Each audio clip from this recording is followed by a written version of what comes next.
Welcome, curious listener. Today we are undertaking a deep dive into, well, one of the most stubborn chronological puzzles in all of ancient scripture. We're talking about the precise timeline of the Passover, the crucifixion, and the resurrection. That's right. And, we're dealing with sources suggesting the traditional timeline, one taught for centuries, is actually, impossible. Mathematically and legally impossible when you hold it up against the law itself. Impossible how? What's the core issue? The issue is it creates these deep internal contradictions. It forces people to choose, really. Either you deny key statements in the Synoptic Gospels, Luke, Mark, Matthew, or you have to disregard the strict requirements of the Mosaic Law. Specifically around things like Sabbath timing, Passover rules. Exactly. So our mission today is to introduce a specific prophetic framework. It's often called the days as years fractal. Okay. And using this, we believe we can reconcile these differences, showing how all four Gospels and the law align perfectly. It reveals a precise 7-day Passover week sequence that culminates in the cross. Okay, let's unpack this then. We've got a blueprint here that claims to solve a centuries-old theological knot. So we're moving past the idea of this, compressed 36-hour window for the crucifixion and resurrection. Mm-hmm. And instead, we're looking at evidence for a longer, precise fulfillment. And the argument is that these differences in the Gospels aren't mistakes.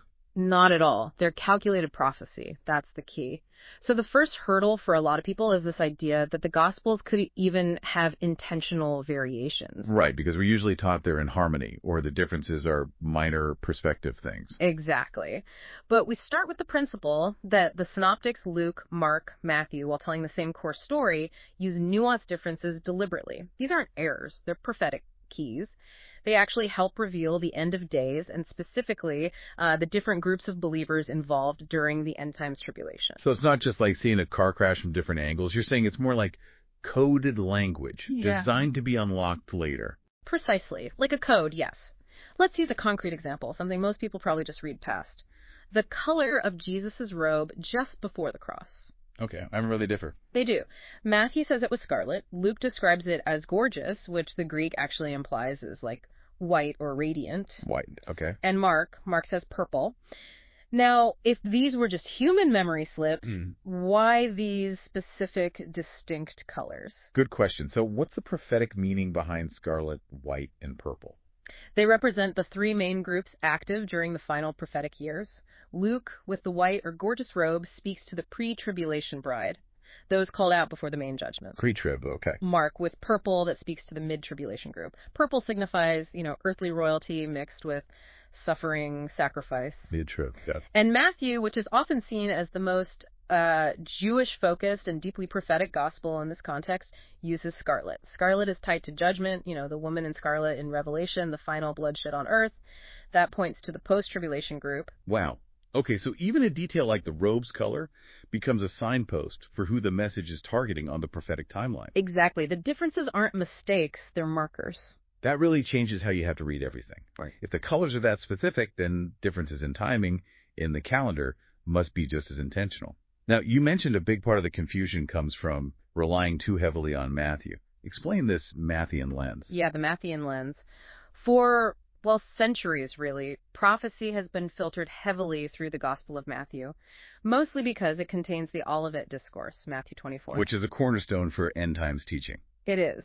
But that intense focus tends to lead people to interpret the whole end times period as just one 7-year tribulation. And you're saying that's incomplete? It's incomplete according to this prophetic model, yes. Because when you combine the synoptics with Revelation, the full picture suggests a total period of 14 years. 14. How's that broken down? 7 years of seals, followed by 7 years of trumpets.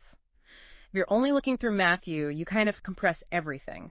You miss the full 14 years, and you also miss a brief pre-tribulation period, sometimes called the above, which is usually about 50 days before the seals even start. So focusing only on Matthew forces that pre-, mid-, post-tribulation debate. People argue which one is right. Exactly. But what if the sources, the combined scriptures, are suggesting that all three are true?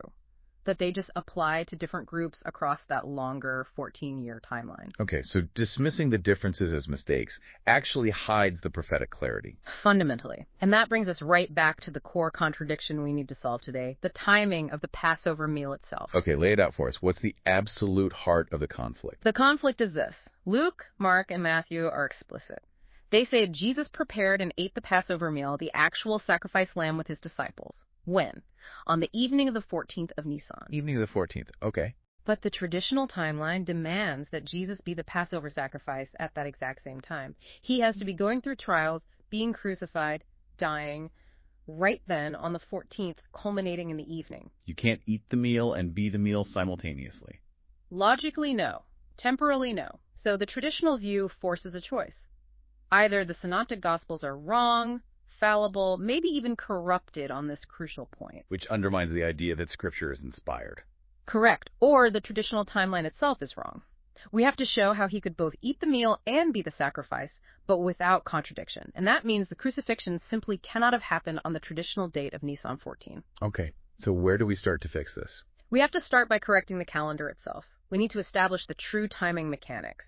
How did the law in Exodus and Leviticus define days, Sabbaths, and feasts? Right. Before we fix the timeline, we need the original clock, the ancient Jewish way of counting time. And there are two distinct counts we absolutely have to recognize. First, the standard working day. That runs from sunrise to sunrise. Sunrise to sunrise. Okay. The Lord's feasts and the Sabbath, all the holy convocations, they run differently. They go from evening to evening, sunset to sunset. Ah, so the holy days operate on a sunset clock. Yes. The Jews were commanded to count the Lord's feasts using that evening-to-evening cycle. That's crucial. And since the Sabbath is a holy convocation, its timing always shifts at sunset, too. Absolutely vital. And this connects to fixing the Sabbath count. The law specifies 6 days of work, then the seventh day is rest. 6 plus 1. 6 plus 1, standard week. Yes, but here's the key. This count resets every month at the new moon. The new moon defines Nisan 1, the start of the first month. Wait, resets. So, hold on. If the count resets on Nisan 1 every month, then our common idea of Sabbath just being every Friday sunset to Saturday sunset, that's not strictly accurate when tracking these feasts. It's only accurate coincidentally. It's not legally mandated by the lunar count described in the law for the feasts. So how do we find the true Sabbaths for Passover week? You use the true 6 plus 1 count starting from Nisan 1. When you do that, the Wintley Sabbaths must fall on the 7th, the 14th, the 21st, and the 28th days of the month. Always counted evening to evening. 7th, 14th, 21st, 28th. Okay. That's non-negotiable then for understanding Passover week, which spans the 14th through the 21st. Absolutely non-negotiable. Now, let's nail down Passover itself, according to the law. Where do we look? Exodus. Exodus 12, Leviticus 23, they are very explicit. The Lord's Passover, that's the sacrifice, and the eating of the lamb occurs in the 14th day of the first month at evening. In the 14th day. Yes, and that word in Hebrew, it's B is critical. It doesn't mean starting the process sometime on the 14th day. It means the event, the sacrifice and meal happens within the time frame of the 24-hour sunrise to sunrise 14th day, but specifically at the transition point, sunset. At evening. Wow, okay. That tiny word in is a huge clarification. It means the event starts after sunset on the day we call the 14th, which is precisely when the Holy Convocation begins. Correct. And the law is incredibly strict about the meal itself. It must be eaten that night, the night belonging to the 14th day, starting at sunset. And the leftovers rule? Crucial. Nothing can be left until morning, meaning before the sunrise of the 15th day, any remains had to be completely burned. Okay, that no leftovers rule? It just seems impossible for the traditional timeline. If they ate the meal on the 14th evening and Jesus was arrested right after, how on earth would the disciples, fleeing or hiding, have properly disposed of the remains before the sunrise of the 15th? It seems logistically impossible. It's a massive logistical problem for the traditional view, yes. And another point of clarity we need, the terminology for the whole week. Right, because sometimes Passover seems to mean just the meal. Other times the whole festival. Exactly. The entire 7-day period of unleavened bread, which runs from Nisan 14 evening all the way to Nisan 21 evening, is collectively called the Passover. Luke 22.1 confirms this. So Passover can mean the single meal or the whole 7 days. Correct. And one more legal point. The law actually required 2 specific mandatory meals during this Passover week. 2 mandatory meals? Yes. One on the first day, that's the main Seder, on the evening of the 14th. and another one on the 7th day, the evening of the 20th. Both the 1st and 7th days are designated holy convocations requiring assembly and ritual eating. The evening of the 14th and the evening of the 20th. Okay, keep that second meal in mind. Yeah. Hashtag tag 3, deconstructing the traditional timeline. All right, we've got the strict rules now. The sunset clock for feasts, the true Sabbath count, 7th, 14th, 21st, 28th, in the 14th at evening timing, the no leftovers rule, and the 2 mandatory meals. Let's take the traditional story and hold it up against these rules. Where does it break down? Okay, the traditional view, in a nutshell, Jesus has some kind of pre-Passover supper maybe on the 13th evening. Not the actual Passover meal, then. They usually argue it wasn't the Seder, no. Then he's taken immediately that night, rushed through trials, Annas, Caiaphas, Pilate, Herod, maybe. All very fast. Extremely fast. Then crucified during the daytime of the 14th, placed in the grave just before sunset on the 14th, because the Sabbath is starting. Well, we should Sabbath. They assume the 14th evening to 15th evening is a Sabbath. Then he resurrects early on the 16th morning, which they align with the Feast of First Fruits. Okay. Contradiction number 1. The Passover meal itself. It's an immediate fail. This view forces you to say Matthew, Mark, and Luke were just plain wrong when they explicitly state Jesus prepared and ate the ritual Passover meal. 1. Evening of the 14th. Can't be eating it if he's being crucified. Exactly. If he was eating the meal, he wasn't the sacrifice dying at that moment. You have to dismiss the synoptics on this point. Okay. Contradiction 2. The law about leftovers. Remember, nothing left till morning. Right, before sunrise on the 15th. If Jesus died on the 14th day, and the disciples theoretically ate the meal the evening before, so 13th evening in this view, or maybe 14th evening if they ignore the conflict, they still have the problem of disposal. If he's arrested right after the meal on the 14th evening, how do they perform the ritual destruction of leftovers before sunrise amidst the chaos and fear? It doesn't seem plausible. Highly unlikely. And then there's John 18.28. This verse really trips up the traditional view. What does it say? It's the morning of the crucifixion. The Jewish leaders won't enter Pilate's judgment hall because they don't want to be defiled, so they can, quote, eat the Passover. Implying the Passover meal was still upcoming that evening. The evening of the 14th. That's how it's usually interpreted in the traditional model, yes. Okay. But this contradicts the synoptics who say Jesus already ate it, and it creates that leftover disposal issue. The traditional timeline just can't consistently track who ate what when without breaking the law's timing. Okay, and the timeline itself, the trials? Contradiction 3. The sheer logistics of the trial time. Think about it. You go from a late supper to arrest in the garden, then being shuffled between multiple authorities, Annas, Caiaphas, the Sanhedrin potentially, then Pilate, maybe Herod, back to Pilate. Plus scourging, the walk to Golgotha. Right. The scourging, the carrying of the cross, the crucifixion itself, trying to cram all of that complex legal and physical process into the few hours between, say, midnight on the 14th and maybe noon on the 15th day. It's just logistically strained, to say the least. The biblical descriptions imply a sequence that takes more time. It feels rushed reading it that way. It does. Finally, contradiction 4, identifying the Sabbath. The Sabbath after the crucifixion. The traditional timeline needs the day after the 14th, the 15th of Nisan, to be a regular weekly Sabbath, a Saturday. Why? To make the resurrection land neatly on Sunday morning, the first day of the week. Okay. Based on the true Sabbath count, we established 6 + 1 resetting on Nisan 1. Placing Sabbaths on the 7th, 14th, 21st, 20th, the 15th of Nisan is not necessarily a weekly Sabbath. What is it then? It's the first day of unleavened bread, which is a holy convocation, a feast day, yes. But it's not automatically the 7th-day Sabbath, unless Nisan 1 happened to fall on a specific day of the week to make it line up, which isn't guaranteed. So by assuming a Friday crucifixion and meeting a Saturday Sabbath, the traditional view ignores the actual lunar-based Sabbath count required by the law. Exactly. It imposes our modern weekly cycle onto the ancient lunar calendar without verifying the mandated count. So putting it all together, the traditional timeline really only works if you pick and choose details, ignore the synoptics on the meal, disregard the practical logistics, and misidentify the Sabbath according to the law's own rules. That's a fair summary, yes. It requires overlooking significant textual and legal details. Okay, so the traditional view seems riddled with problems. Yeah. How do we resolve this? You mentioned a prophetic key. We do. The key that unlocks the whole thing is the correct identification of the high Sabbath. This gives us the true anchor point for the crucifixion date. High Sabbath, okay. But first, we have to tackle that confusing verse, John 18.28, where the Jews hadn't eaten the Passover yet on the morning of the crucifixion. How does the new model explain that without contradicting the synoptics? Right. So pastors often use that verse to say, see, the synoptics must be wrong about Jesus eating the meal on the 14th. But the resolution is simple once you remember that Passover refers to the entire 7-day Feast of Unleavened Bread. Ah, okay. The whole week is called Passover. Yes. And remember those two mandatory meals. The first on the evening of the 14th and the second on the evening of the 20th. Exactly. The meal John 18 refers to is not the first Seder meal on the 14th. It's the second mandatory meal, the one required by the law on the 7th day of unleavened bread, which occurs on the evening of Nisan 20. So that meal is also called a Passover meal because it falls within the Passover week. Precisely. The whole week carries the name.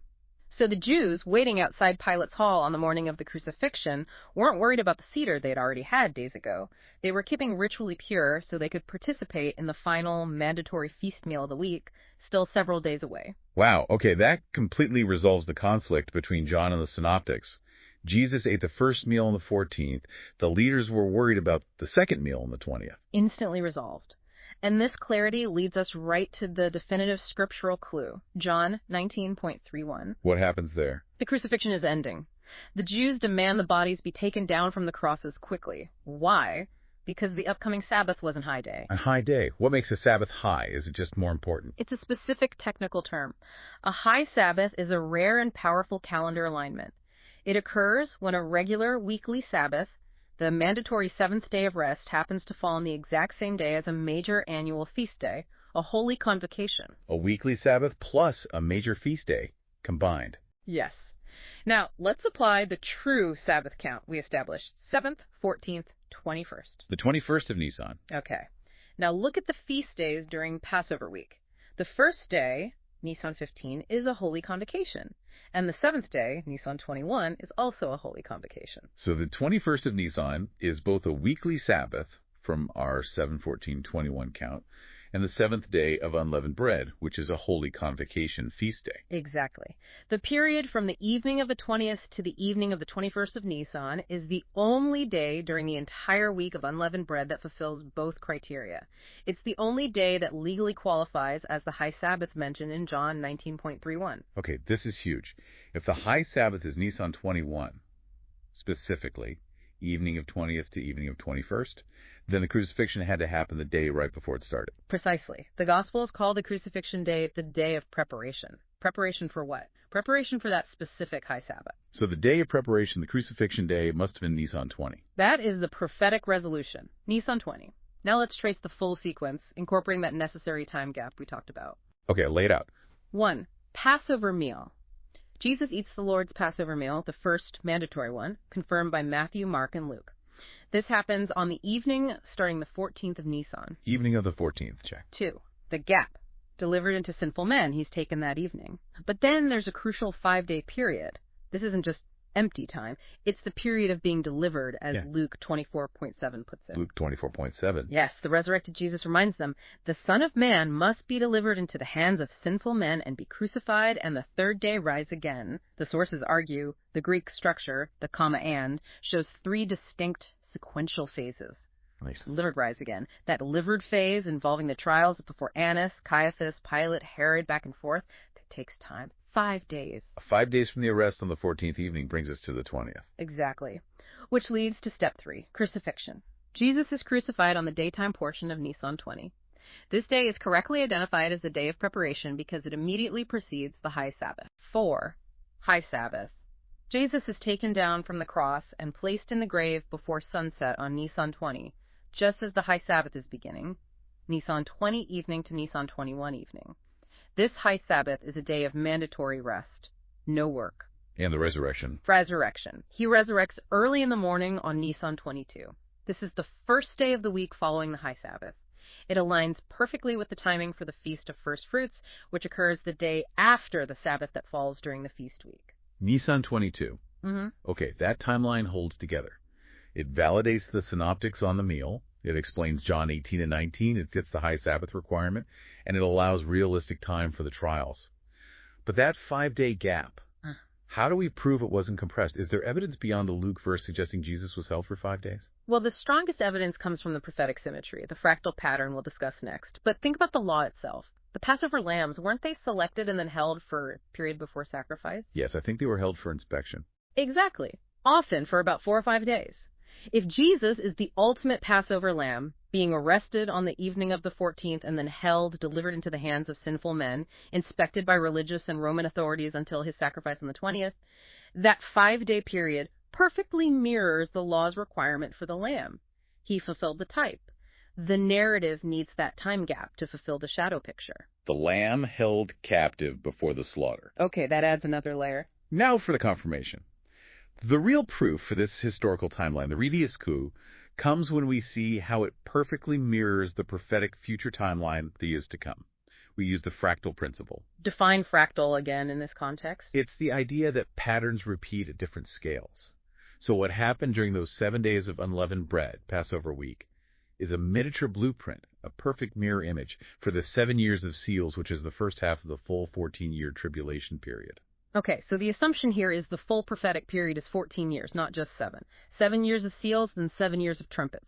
Correct. That's the framework this model uses, derived from combining the Gospels and Revelation. So the 7 days of unleavened bread map directly onto the 7 years of seals. Let's walk through it day by day, year by year. Okay, start with day 1 in the feast week, which is Nisan 15. Right. Day 1 maps to year 1. Nisan 15, the first day of unleavened bread. The law mandates this day is a holy convocation. Now, the Hebrew word used for convocation there, mikra, Strong's 7121, literally means a calling out or bidden guests.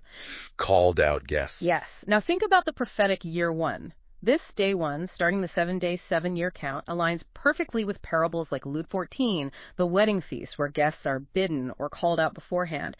This confirms that the pre-tribulation escape, the calling out of the bride, happens early, sometime within year 1 of the seals. So the first day of the feast itself provides the timing mechanism for the pre-trib event in the first prophetic year. That's amazing. It is. Then you have days 1 through 6. Mapping to years 1 through 6. These represent 6 days of eating unleavened bread, mirroring 6 years of, let's say, spiritual work, purification, and enduring the judgments under the seals. 6 years of seals. Okay. Then the 7th day. Then we reach the climax of the first half. Day 7 maps to year 7. What was day 7 of the feast? It was Nisan 21. The law says this 7th day is a solemn assembly, and critically, it was the high Sabbath. The high Sabbath, Nisan 21. And what does Sabbath mean? Rest, cessation from servile work. This perfectly mirrors the 7th year of seals, which prophetically functions as a Sabbath year, a year of rest or cessation before the next phase, and it contains the major mid-tribulation event. The mid-tribulation rapture, the great multitude in Revelation 7, that happens during the 7th year. How does the fractal map that specifically? Remember the second mandatory meal, the Holy Convocation meal on the evening of Nisan 20? Yes, right before the high Sabbath began. That feast occurred in the midst of the transition into the final Sabbath day. That holy convocation, that calling out in the middle of the 7th day fractal, aligns perfectly with the mid-tribulation escape occurring in the midst of the 7th year of seals. Wow. So the 7-day historical pattern precisely confirms the timing for both the pre-trib escape, year 1, and the mid-trib escape, year 7, within the first 7 prophetic years. The structural unity is undeniable once you see the pattern. It argues strongly that these calendar details are intentional prophecy. Okay, now the resurrection date. We landed on Nisan 22. Where does that fit on the fractal map? The resurrection happened on Nisan 22. That's the day after the high Sabbath, Nisan 21. Right, the first day of the new week. In the prophetic fractal, Nisan 22 aligns perfectly with the start of the 8th year. What does the number 8 signify in Scripture? New beginnings. 8 people on the ark, circumcision on the 8th day. Exactly. A new beginning. The 8th year prophetically marks the start of the second 7-year period, the trumpets judgments. It's a new intensified phase, a new beginning for judgment on those remaining. And the number 22 itself is fascinating. It corresponds to the Hebrew letter Tav, the last letter of the Hebrew alphabet. It signifies the mark, the sign, often depicted as a cross.